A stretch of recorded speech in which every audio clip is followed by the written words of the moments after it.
দ্বাদশ স্কন্ধ পৰমাৰ্থ কথন। ইসব কথাত যেবে এৰাই অভিলাষ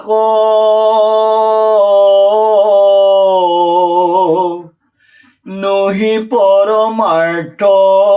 এইটো বচন বিনাশ যাহক শুনিলে হোৱে কৃষ্ণত ভকতি কহো পৰমাৰ্থ কথা শুনিও নৃপতে একান্ত ভকত হবে অতি প্ৰীতি ভাৱে উত্তম শ্লোকৰ গুণ যশ সদা গাৱে তা সোমবাৰ সমীপত থাকি থিৰ চিতে ভৰিব কৰ্ণক কৃষ্ণ চৰিত্ৰমৃতে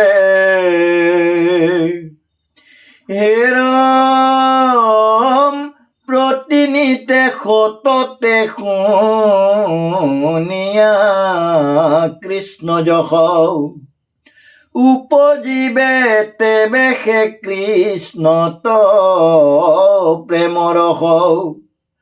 পৰম নিৰ্মল হৈবে কৃষ্ণত ভকতি কৈল পৰমাৰ্থ তত তহমাত নৃপতি যাহাৰ কৃষ্ণত ভৈল ভকতি অচল তাহাৰে সে গুচিল মনৰ মহামল হৃদয়ে দেখিবে সেইটো ঈশ্বৰ মূৰ্তিক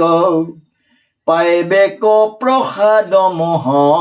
মুখ্যতৈ অধিক কথাৰ বুজিলা ৰাজা যেন অভিপ্ৰায় নাহিকে পৰম গতি ভকতি বিনায় হৰে ৰাম।